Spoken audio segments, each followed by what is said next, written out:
नमस्कार, मैं हूं नवीन सिंह परमार और आप देखना शुरू कर चुके हैं परमार मीडिया पर हमारा यूट्यूब चैनल। और हमारे यूट्यूब चैनल पर नियमित चलने वाला चुनाव से संबंधित कार्यक्रम सत्ता का महासंग्राम। जी हाँ, सत्ता का महासंग्राम। बिहार में सत्ता का महासंग्राम का आगाज हो चुका है। बिहार विधानसभा के चुनाव 25 में कभी भी आयोजित किए जा सकते हैं और विधानसभा के आम चुनाव से पहले मंगलवार 15 अक्टूबर को बिहार विधानसभा के आम चुनाव के पहले का सेमीफाइनल चुनाव की घोषणा हो गई है। जी हाँ, सेमीफाइनल हम इसलिए कह रहे हैं क्योंकि बिहार विधानसभा का जो फाइनल चुनाव है वो 25 में उसका शेड्यूल है, 25 में आयोजित होगा।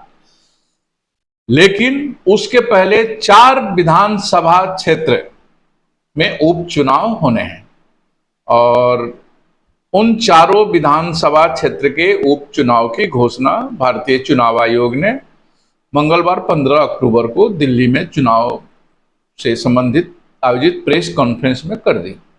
जैसा कि आप जानते हैं कि महाराष्ट्र झारखंड के विधानसभा का चुनाव होने हैं। इसके साथ साथ पूरे देश के में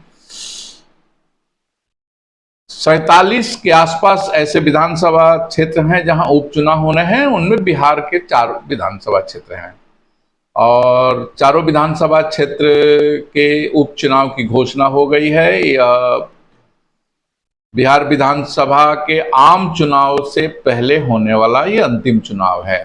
इसके बाद अब कोई दूसरी चुनाव नहीं होगी, सीधे बिहार विधानसभा के लिए आम चुनाव होंगे। तो ये चारों जो विधानसभा क्षेत्र के लिए उपचुनाव की घोषणा हुई है, यह एक तरह से बिहार में सत्ता के संग्राम का सेमीफाइनल माना जाएगा। मीडिया इसको सेमीफाइनल कह भी रहा है और राजनीतिक दल भी इसको सेमीफाइनल ही मान रहे हैं।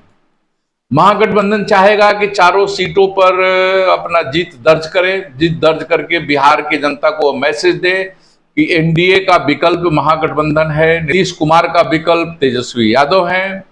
वहीं एनडीए चाहेगा कि चारों सीटों पर जीत दर्ज कर बिहार की जनता को मैसेज दे कि बिहार में केवल एनडीए ही सत्ता में वापस लौट सकती है। इसी प्रकार से अगर हम देखें तो जो नए नवेले राजनेता आए हैं नई पार्टी लेकर के, जनसुराज पार्टी के नाम से जो नई पार्टी आई है, तो जनसुराज भी चारों विधानसभा सीटों पर भाग्य आजमाएगा और अगर एक भी विधानसभा चुनाव में वह जीत दर्ज कर लेता है तो आने वाला विधानसभा का जो आम चुनाव होगा उसमें जनसुराज एक बड़ी ताकत बनकर के उभर सकता है।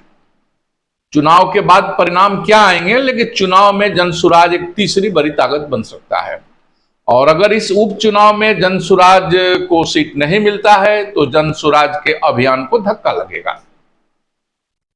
तो आइए हम चर्चा करते हैं 13 नवंबर को उपचुनाव का जो शेड्यूल चुनाव आयोग ने घोषित किया है। बिहार विधानसभा के चारों सीटों पर 13 नवंबर को वोटिंग कराए जाएंगे और 23 नवंबर को मतगणना होगी। ये चारों जो सीट हैं, ये सीट 4 जो उपचुनाव हैं इनमें 3 सीट महागठबंधन का सीट है और 1 सीट एनडीए का सीट है। ये चारों लोग लोकसभा चुनाव जीत गए हैं और सांसद बन गए हैं, जिसके कारण ये चुनाव होने जा रहे हैं। अगर हम चर्चा करें तो इसमें सबसे दिलचस्प सीट है गया का इमामगंज सीट, जो एनडीए का सीट रहा है और हम पार्टी के राष्ट्रीय अध्यक्ष जीतन राम मांझी, जो बिहार के पूर्व मुख्यमंत्री भी हैं और भी भारत सरकार में मंत्री हैं, मोदी सरकार के मंत्री हैं, तो इमामगंज से वह विधायक हुआ करते थे और उनके सांसद निर्वाचन होने के बाद यह सीट खाली हो गई है और इस सीट पर उपचुनाव होने हैं। जहां तक चर्चा है कि एनडीए की ओर से जीतन राम मांझी के दूसरे पुत्र उम्मीदवार हो सकते हैं, लेकिन हम उम्मीदवारों के नाम पर किसी दूसरे वीडियो में चर्चा करेंगे। अभी इमामगंज सीट पर चुनाव होना है और इमामगंज सीट पर महागठबंधन पूरी ताकत से चुनाव लड़ेगा। वह चाहेगा कि एनडीए का प्रत्याशी को हम हरा दें, वही एनडीए अपनी सीट को बचाने के लिए पूरी ताकत लगाएगी और एक तरह से जीतन राम मांझी का सीट है, तो निश्चित रूप से ये प्रतिष्ठा का सीट है।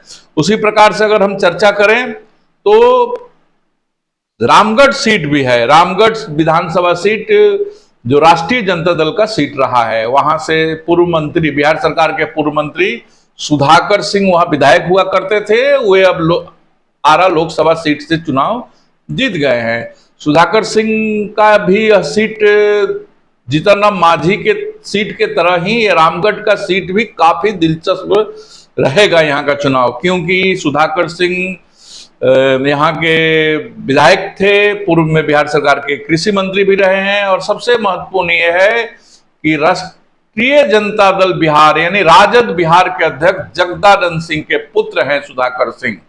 यानी जगदानंद सिंह की प्रतिष्ठा भी सीट पर दांव पर लगी है। जगदानंद सिंह की यह सीट रही है, जगदानंद सिंह यहाँ से विधायक रहे हैं, और उनके नहीं लड़ने के बाद उनके पुत्र चुनाव लड़े थे, और ये सुधाकर सिंह की सीट रही है। सुधाकर सिंह के सांसद निर्वाचन होने के बाद इस सीट पर उपचुनाव हो रहा है। ये महागठबंधन का सीट था वर्तमान विधानसभा में, तो इसलिए महागठबंधन के लिए बड़ी ही प्रतिष्ठा की सीट है। वहीं एनडीए इस सीट को जीतना चाहेगी। एनडीए के तरफ से भी लगभग प्रत्याशी तय हैं जो पहले वहां के विधायक हुआ करते थे। इस पर हम कभी बाद में अगले वीडियो में चर्चा करेंगे।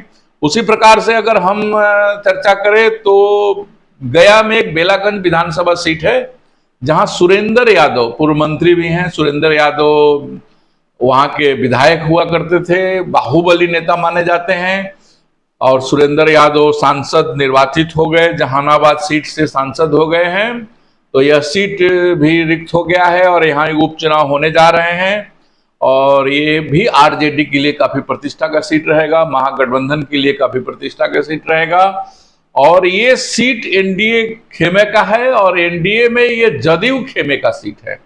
जी हाँ, जदयू यहां से अपना प्रत्याशी खड़ा करेगी। जदयू ने प्रत्याशी लगभग तय कर लिया था। कोई रॉकी यादव हैं जो बड़े बाहुबली हैं, उनको जदयू अपना प्रत्याशी बनाना चाहती थी, लेकिन अभी पिछले दिनों एनआईए ने रॉकी यादव उनके माताजी के घर पर छापेमारी करके काफी भारी मात्रा में अवैध संपत्ति जब्त किया है, और इनके ऊपर एनआईए ने आरोप लगाया है कि ये लोग नक्सलाइटों से मिले हुए थे। तो यह विवादित हो गए हैं। जदयू के लगभग ये घोषित उम्मीदवार थे। अब देखना दिलचस्प होगा कि नीतीश कुमार किसको यहाँ से उम्मीदवार बनाते हैं। उसी प्रकार से अगर हम आगे चर्चा करें तो फिर तरारी विधानसभा सीट है। तरारी विधानसभा सीट भी महागठबंधन का ही सीट है। यहाँ से भाकपा माले के सुदामा प्रसाद विधायक हुआ करते थे, और सुदामा प्रसाद आरा से, जी हाँ, मैंने गलती से कह दिया था कि सुधाकर सिंह जी आरा से चुनाव जीते थे, लेकिन वो बक्सर से चुनाव जीते थे। और सुदामा प्रसाद आरा से ये हुए हैं, सांसद निर्वाचित कर लिए गए हैं, और तरारी विधानसभा सीट रिक्त हो गया है। तो यहां से भाकपा माले निश्चित रूप से कोई ना कोई उम्मीदवार उतारेगी। इस प्रकार से अगर हम देखें तो 4 जो विधानसभा सीटों पर चुनाव होने हैं, उपचुनाव होने हैं, जिसे बिहार विधानसभा चुनाव का हम सेमीफाइनल कह सकते हैं, उसमें से 2 पर भारतीय जनता पार्टी अपना प्रत्याशी उतारने जा रही है।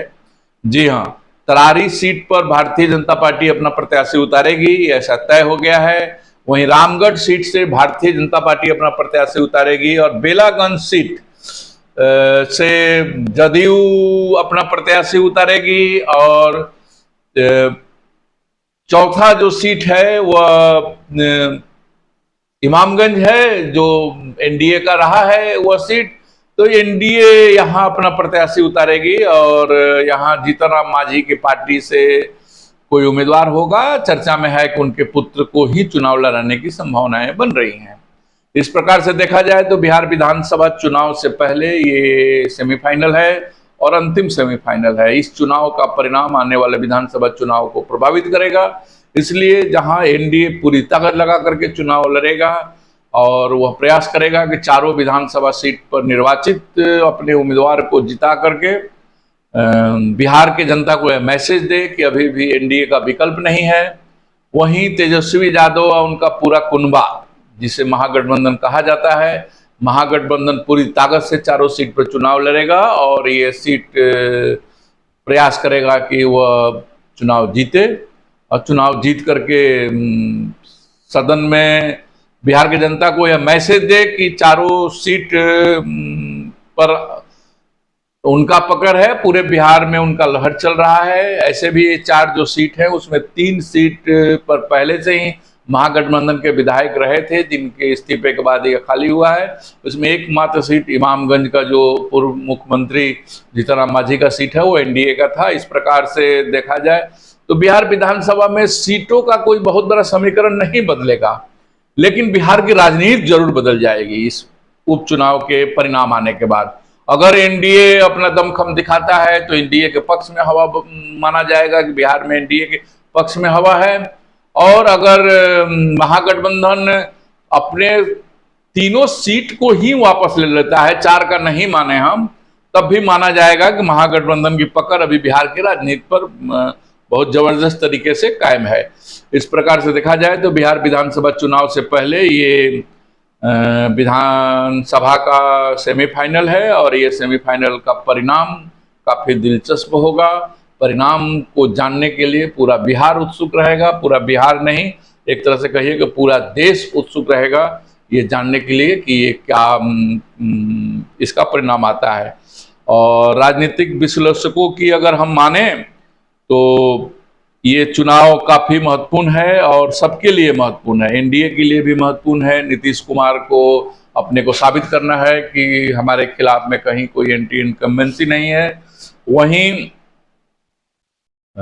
जीतनराम मांझी को साबित करना होगा कि उस सीट पर उनकी पकड़ है। वहीं जगदानंद सिंह को साबित करना होगा कि हमारी पकड़ हमारे सीट पर बरकरार है। और तेजस्वी यादव को साबित करना होगा कि बिहार की जनता विकल्प के रूप में उन्हें देख रही है। और सबसे बड़ा दिलचस्पी बिहार की जनता को होगा कि प्रशांत किशोर की जो नई नवेली पार्टी है जनसुराज, उसकी क्या स्थिति रहती है, वह इस सेमीफाइनल में कैसा प्रदर्शन करती है। तो हम सबको इंतजार रहेगा ये इस चुनाव को लेकर के। और जैसा कि हमने पहले भी बताया कि 13 नवंबर को चुनाव होंगे और 23 नवंबर को इसका मतगणना किया जाएगा। 23 नवंबर को ही परिणाम आएंगे। इस चुनाव से संबंधित अगर हम कुछ तकनीकी बातों पर अगर चर्चा करें तो इस चुनाव को लेकर के अधिसूचना जारी हो गया। 18 अक्टूबर को जारी किया जाएगा। नामांकन दाखिल करने की अंतिम तिथि 25 अक्टूबर तक है। नामांकन पत्रों की जांच 28 अक्टूबर को की जाएगी। नाम वापस लेने की अंतिम तिथि 30 अक्टूबर है। मतदान 13 नवंबर को आयोजित होगा और मतगणना की तारीख 23 नवंबर है। अब पूरी चुनाव प्रक्रिया पूरी होने की तारीख 25 नवंबर है।